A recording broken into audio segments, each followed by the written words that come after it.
Bonjour, c'est Monsieur Agri, et commençons notre voyage sur cette terre d'histoire qu'est Ao. On commence dans l'est des Forelands. On y trouve un petit continent qui se nomme Yenko, autrement dit la tête de démon.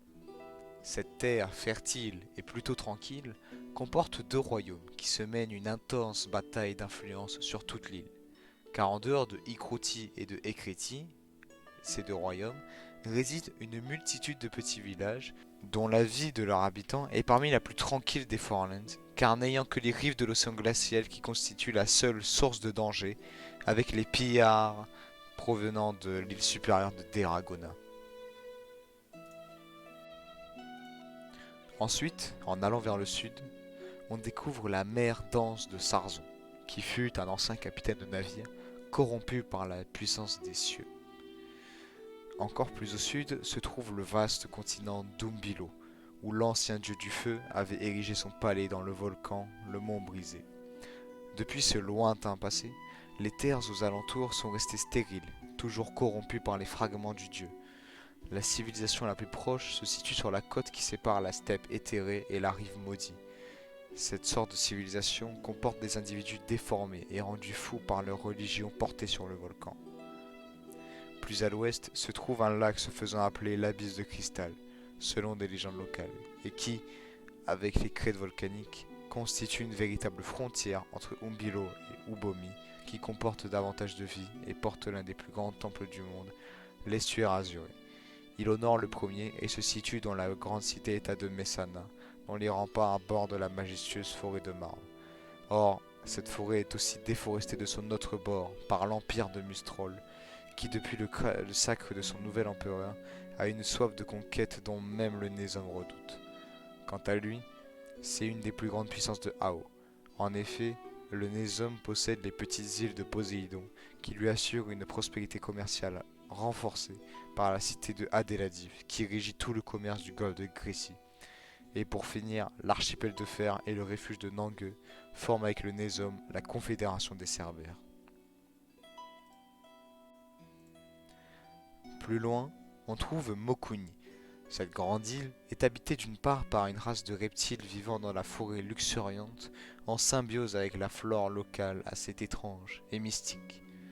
De l'autre part, de grands humains développent un commerce d'obsidienne provenant du canyon de Roche Noire. Cette pierre aux mille vertus est ainsi exportée jusqu'aux grandes cités maritimes de la mer de l'Antorgue et au Nézom, justement. En passant l'abysse de corail, on arrive à l'île dont la population est la plus diverse au monde. En effet, on y trouve d'un côté des humains avec les cités de Minar et de Cronio. On y trouve aussi l'un des derniers dragons des Forelands, ayant trouvé refuge dans le gouffre infernal. Il y a aussi les centaures qui vivent dans la prairie aux fourmis du Nord, qui ont parfois des frictions avec la communauté de bandits de la région, qui a d'ambitieux projets, et d'où la horde des enfers est née. Ensuite vient le plus grand continent d'Ao, Umlaba. Cette terre comporte de nombreux paysages étincelants, comme la toundra mystérieuse au nord des ruines du palais de la Terre. Il y a aussi les sommets raides qui dépassent les nuages et dont la griffe du lion est le plus haut des sommets. Cependant, dans ces montagnes justement, vivent les nains regroupés dans le Doltarom, qui s'étend jusque dans les falaises fabuleuses, où les hommes insectes résident comme une sorte de ruche. Pour finir avec les montagnes, il y a les monts tranquilles, d'où certaines grottes permettent de descendre jusqu'au monde oublié.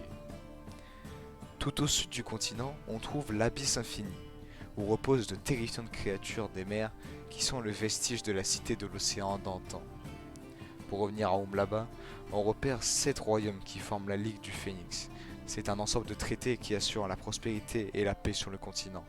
Cependant, dans le désert sans fin réside le peuple de Samwaba et de Zawirata, qui vivent selon les lois de la science, de l'astronomie et du pillage.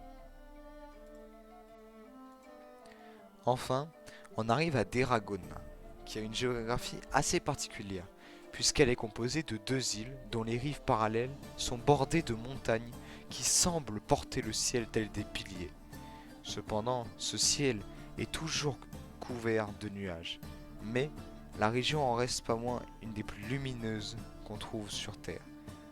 On trouve sur Deragona le royaume d'Irose, dont les ordres de chevalerie combattent les saints noirs de la nécropole des cauchemars, qui constitue un véritable fardeau pour cette région assez isolée.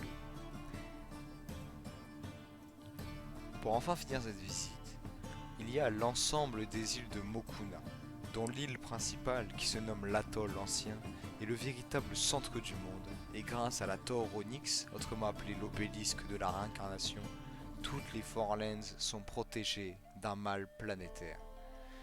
Dans cet archipel aussi, on peut aussi noter le récif de corail, où résident les humains les plus proches du centre, puisque, en effet, l'atoll ancien est protégé de toute entrée sur son territoire par une multitude de tempêtes et une brume magique qui empêche les navires de passer.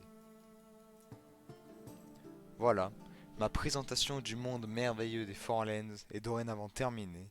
J'espère que cela vous aura plu, et à bientôt sur AO. C'était Monsieur Agri, au revoir.